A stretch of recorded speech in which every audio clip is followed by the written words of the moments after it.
Jackie. It was beautiful. Thank you. Okay, now we will light the chalice. And we light the chalice with these words from Albert Schweitzer.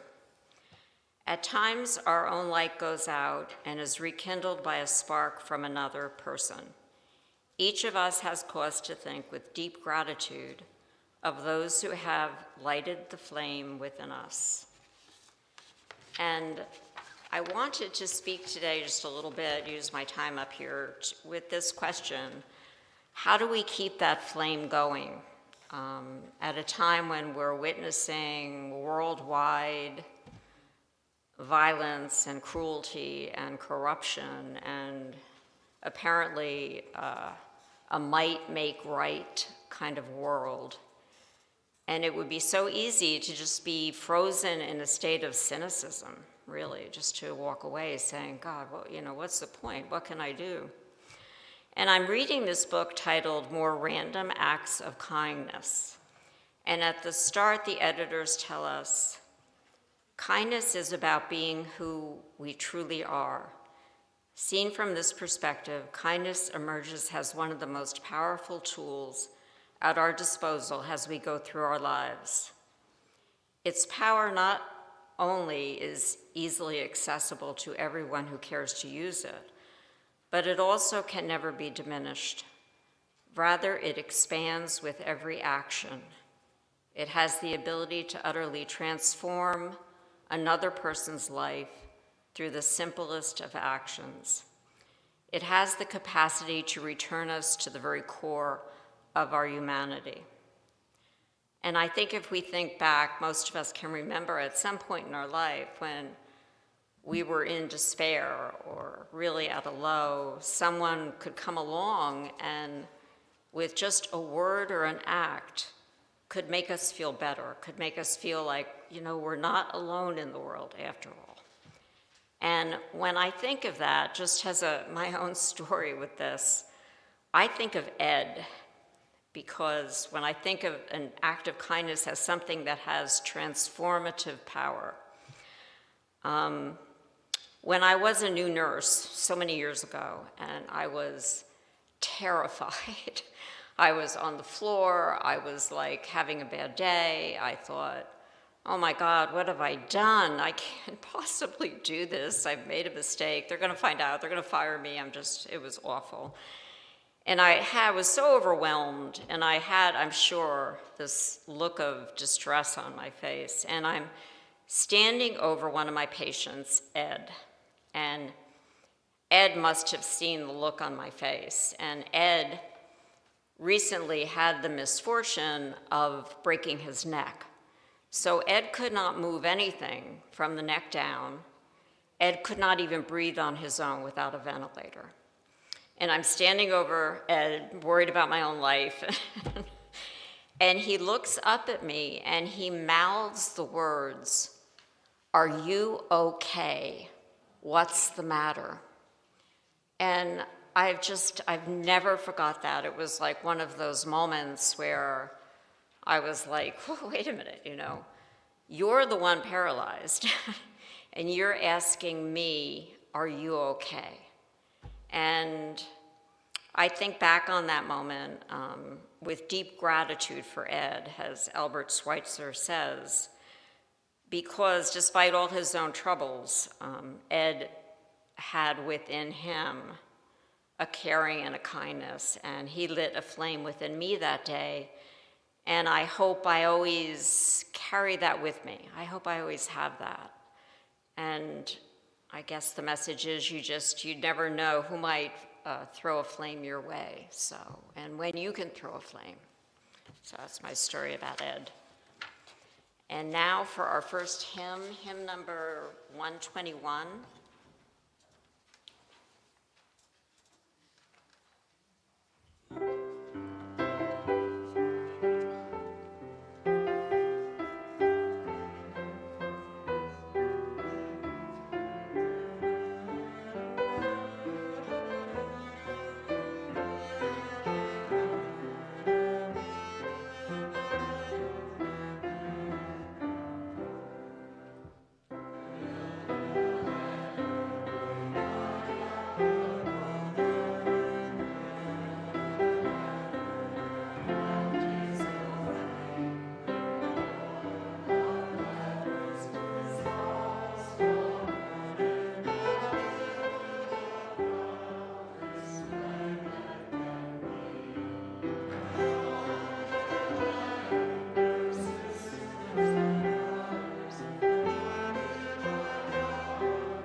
Now for our affirmation, let us recite our affirmations, speaking the first verse and singing the second.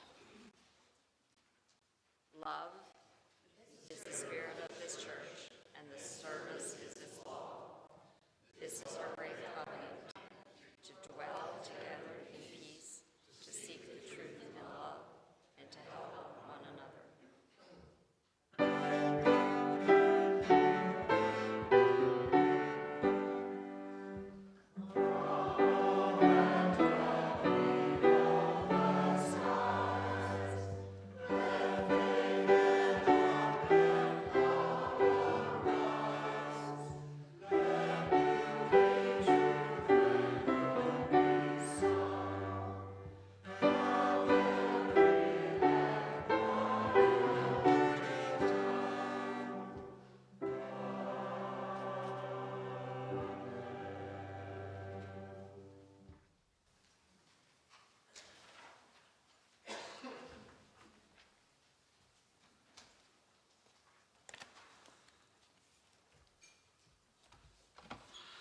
The responsive reading for 66, religion.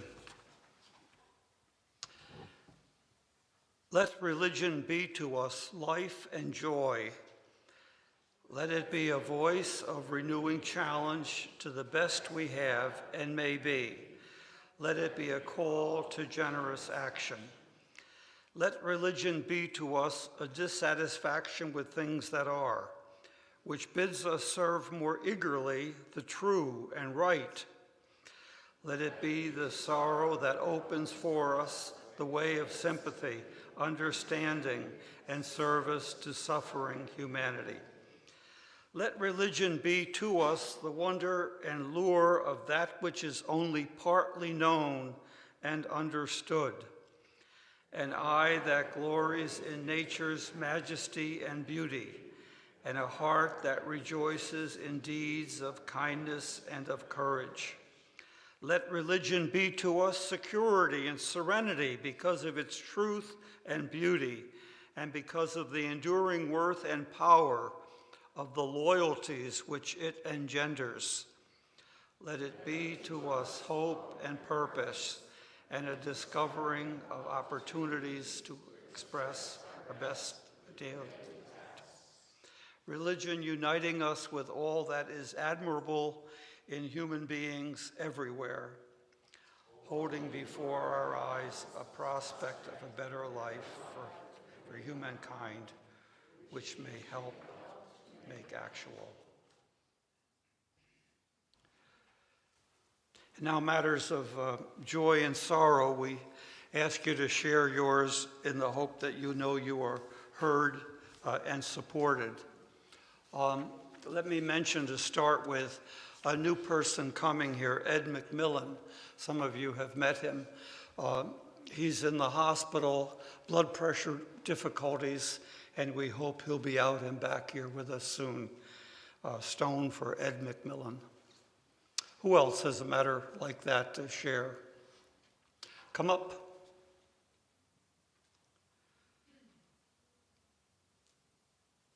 Hi, I'm Ronnie Dembowski, and we've been telling you, my husband and I, about our daughter, Kirsten, who's been very ill and who lives in Grand Forks and was at the Mayo Clinic.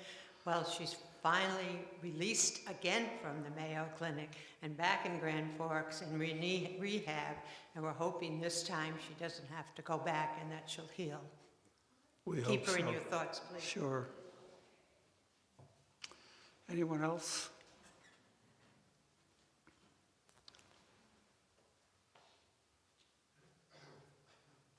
Hi, David Blizzard. I had a vacation up in Cocoa Beach with my two grandchildren, two families of grandchildren. And it started well, but I was very apprehensive dealing with the young ones. I try, but it's not really my thing. And then somebody visited us and delivered norovirus, so we all came down with GI symptoms for the rest of the week. Anyway, that's as it goes. It was nice to see everybody.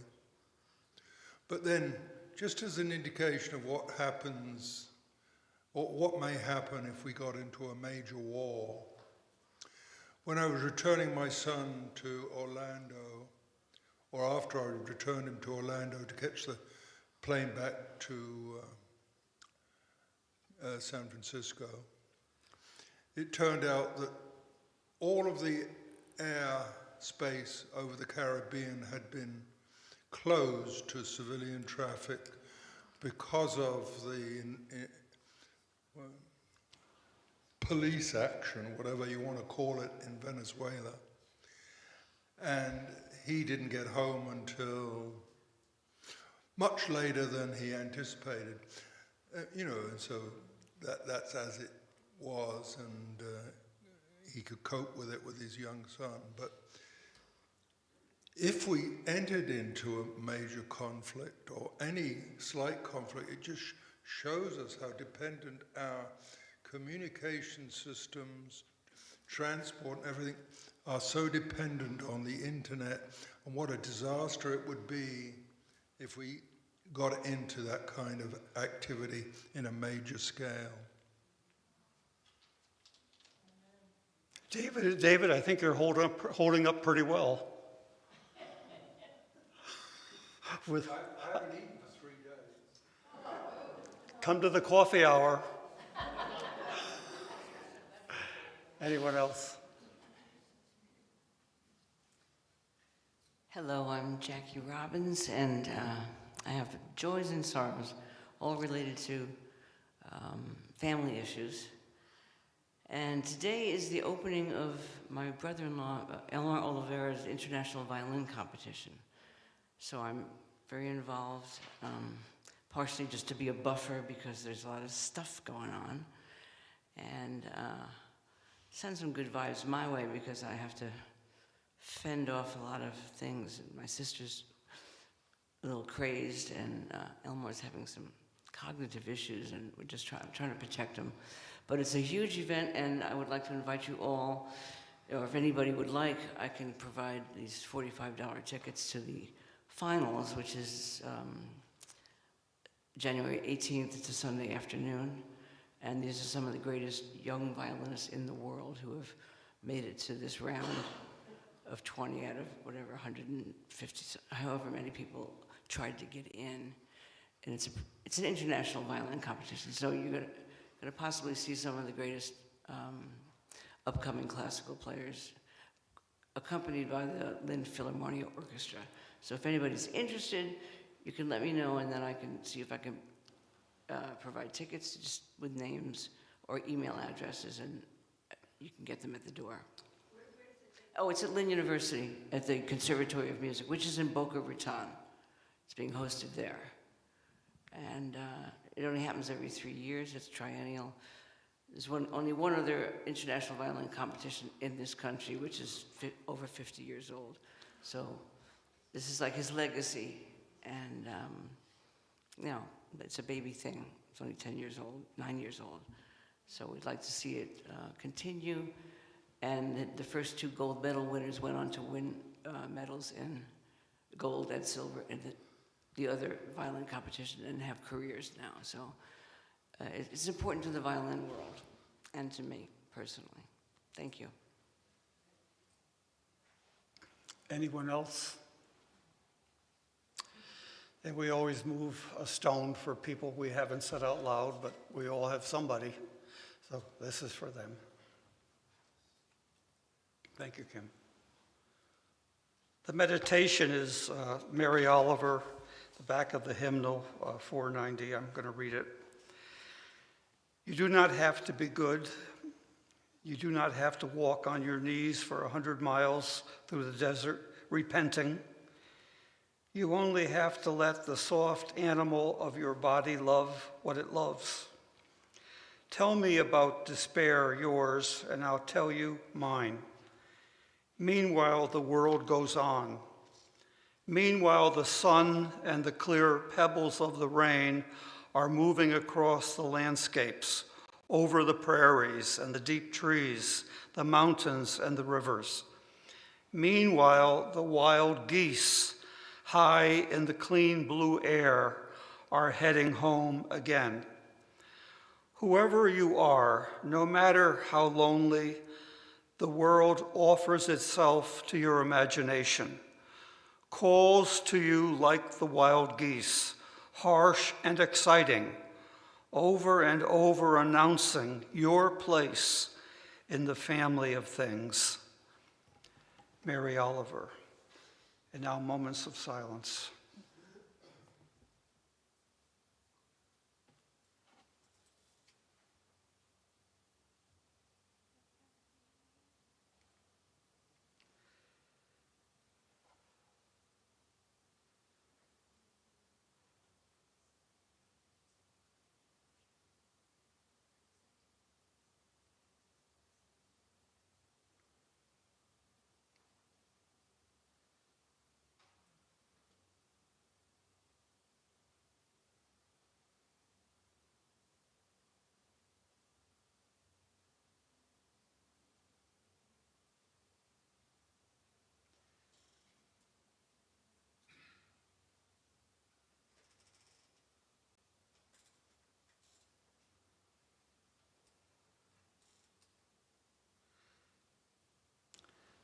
The hymn is Spirit of Life, 123.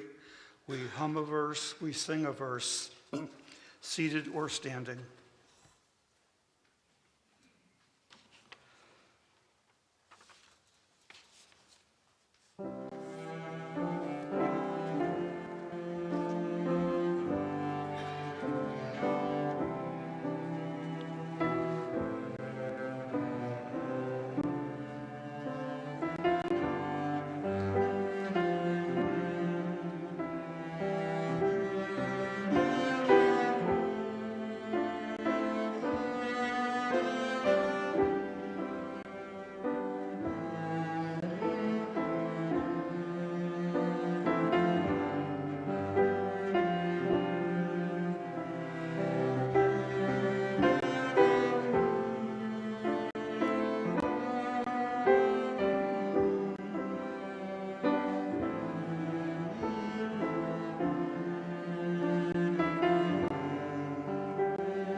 This is our time of the morning offering in which we invite your generosity.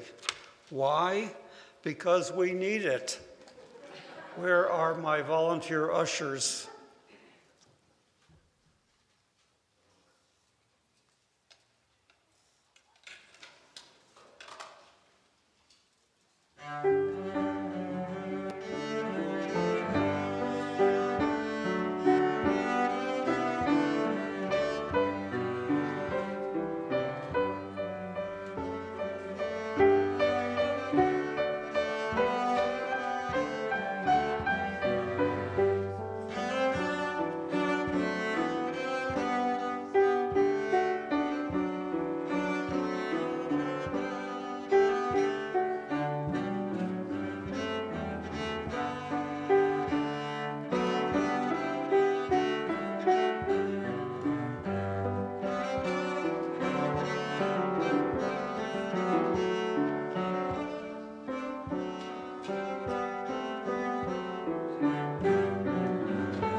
About 3 or 4 times a year, I have to read to you from Bertrand Russell. It usually is a clue that my sermon is not its usual length, but it's more so the clue that I need to hear this, and there are a few new people here who haven't, so it's for them, it's really for me. Bertrand Russell's preface to his autobiography, What I Have Lived For. To me, it's the highest statement I know of what it means to be human. It's from a long time ago, the early 1900s, so it's a bit patriarchal, but still what I said. What I have lived for. 3 passions, simple but overwhelmingly strong, have governed my life. The longing for love, the search for knowledge, and the unbearable pity for the suffering of mankind. These passions, like great winds, have blown me hither and thither in a wayward course over a great ocean of anguish, reaching to the very verge of despair. I have sought love first because it brings ecstasy so great that I would often have sacrificed all the rest of life for a few hours of this joy. I have sought it next because it relieves the loneliness, that terrible loneliness in which one shivering consciousness looks over the rim of the world into the cold, unfathomable, lifeless abyss. I have sought it finally because in the union of love, I have seen in a mystic miniature the prefiguring vision of the heaven that saints and poets have imagined. This is what I sought, and though it might seem too good for human life, this is what, at last, I have found. With equal passion, I have sought knowledge. I have wished to understand the hearts of men. I have wished to know why the stars shine, and I have tried to understand, to apprehend the Pythagorean power by which number holds sway above the flux. A little of this, but not much, I have achieved. Love and knowledge, so far as they were possible, led upwards towards the heavens, but always pity brought me back to earth. Echoes of cries of pain reverberate in my heart. Children in famine, victims tortured by oppressors, helpless old people a burden to their sons, and the whole world of loneliness, poverty, and pain make a mockery of what human life should be. I long to alleviate this evil, but I cannot, and I too suffer. This has been my life. I have found it worth living, and would gladly live it again if the chance were offered me. Bertrand Russell.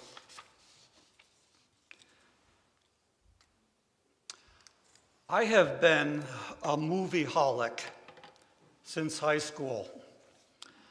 A friend in high school was also the friend of the son of the manager of downtown Troy's Proctor Theater.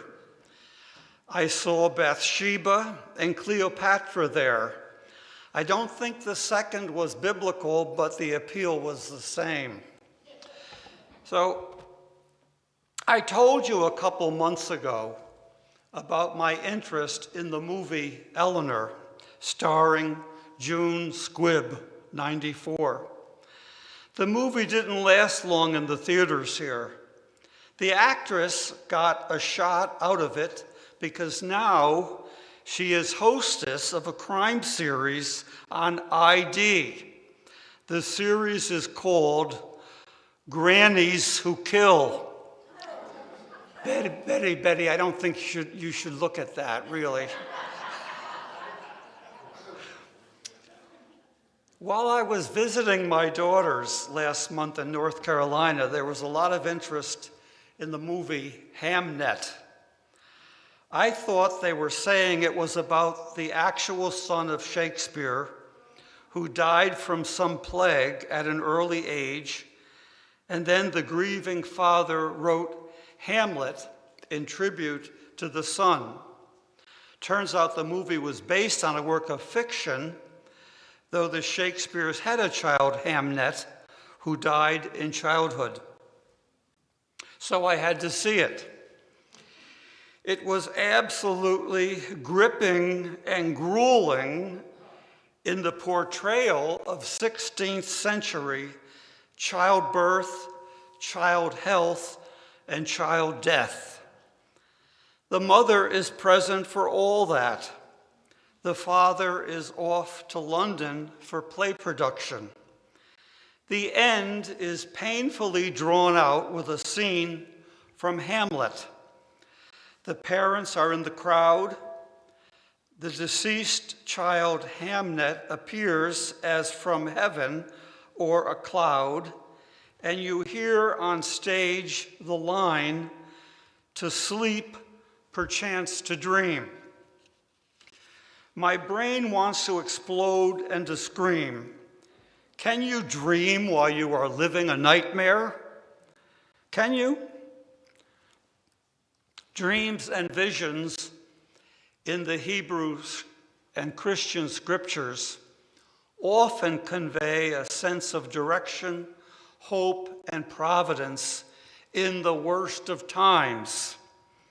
A line from the prophet Joel says, "Young men will have visions, your old men will dream dreams."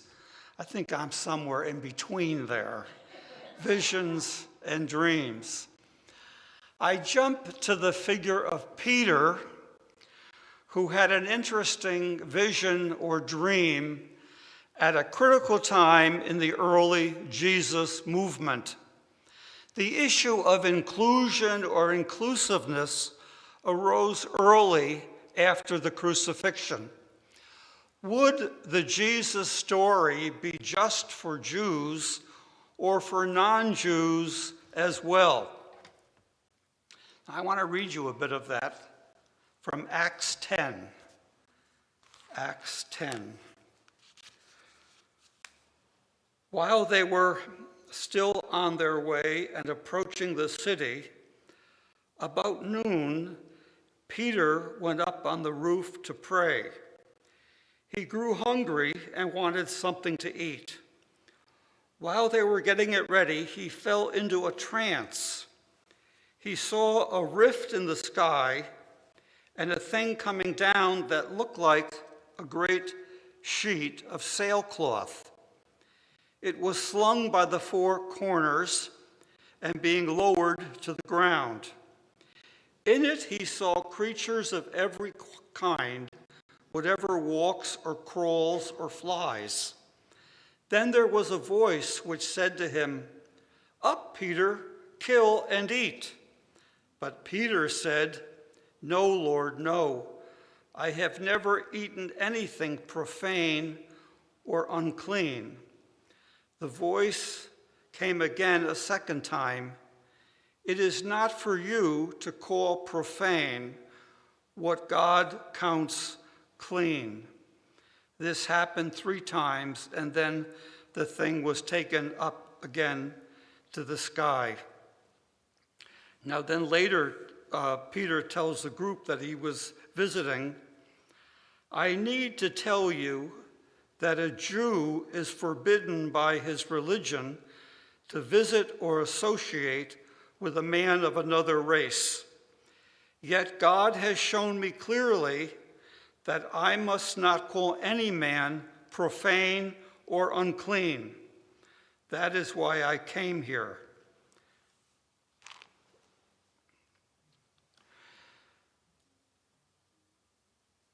So in that story, inclusiveness seems to win out, and the Christian movement grows with Gentiles. So, as an aside, Peter has an interesting CV. He starts out as a fisherman and one of the original disciples. and ends up as the first pope, way before there is an organized Christianity to be the pope of. Most religions have a mythology and count on most adherents not asking too many questions. We use like questions. I don't know how well the church who magnified the fishermen got that vision, how well they have acted upon it. But a poet in England got it, Samuel Taylor Coleridge, and he wrote what? The rhyme of the ancient mariner, who stoppeth one of three or something. Albatross, albatross. Have you been around any albatrosses? Yes. Yeah, they're really rather beautiful.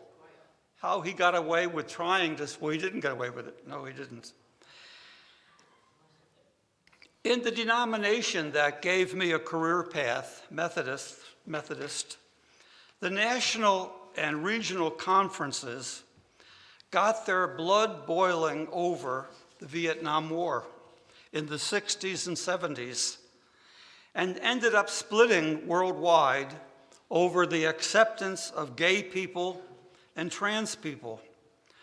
I read yesterday there are plenty of evangelical Christian people who think we should erase the gains of the civil rights movement and the progress toward women's equality. And we don't hear much condemnation of white Christian nationalism as an utter betrayal of Christianity and the American dream. Soon the voice of I Have a Dream will be calling to us again.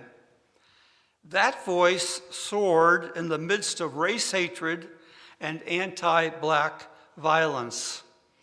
And each year we remember the dream came just before the assassination of the dreamer. Do you remember the dreams that energized you along your path? College was a dream. Actually, college and career were dreams because nobody else in my family had done either. The encouragements of many got me dreaming, but those first dreams, admittedly, were mainly about me. As you get a family and a community, your dream becomes more than about you. And you want opportunity for people you will never see because you know you got where you are because somebody cared about you having opportunity. Even in this small UU congregation, we have had people who wanted to enlarge our hearts and our brains and came here to enlarge theirs. We had an Isabel whose faith and outlook took two words, one world, one world. She repeated it often. Not division, not a world of fear and hatred, but one world. And when leaders met for a brainstorming lunch at Sandhill Cove about 10 or 11 years ago, brainstorming to have a future here, would we have a future here? How would we have a future here? David kept saying, think bigger, think bigger. A lot of people have thrown in their lot, faith-wise, with us to dream and to keep dreaming alive. That picture board of UU saints and heroes with two American presidents, both named Adams, is an awesome heritage. But in my years here, we could fill the whole board with standouts, in my opinion. The principles on the wall and on the bulletin back cover keep reminding us to enlarge our dreams. Who are the marginalized and at-risk people in our community? Even if we can't meet the needs of all the people with signs on our corners, the answer is not to force them out of sight. A nation of immigrants cannot shut the doors to new immigrants knocking at our doors. My wife was an immigrant, and my father was, I think. He was called Scotty, and I never learned if that was the country or a drink, because I didn't know him because of the drink. The principles tell us we have a lot to learn and a lot to protect and a lot to inform our dreaming. UUs have always sung, "We'll build a land." One thing that means is you can count on UUs to have lots of opinions about what the land should be and offer. But we usually agree that it's not just for us. It's not just for us. The closing hymn is 360.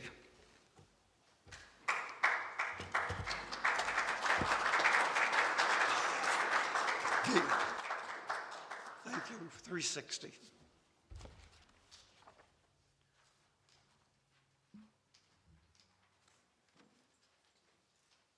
Stand or sit, whichever you want.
Remember to join us in the hall for refreshments and for our first congregation meeting. That's today, right, Tia? Yes. Yeah. Yes. Now, these closing words are from Wayne Arneson. Take courage, friends. The way is often hard. The path is never clear, but the stakes are very high. Take courage, for deep down there is another truth. You are not alone.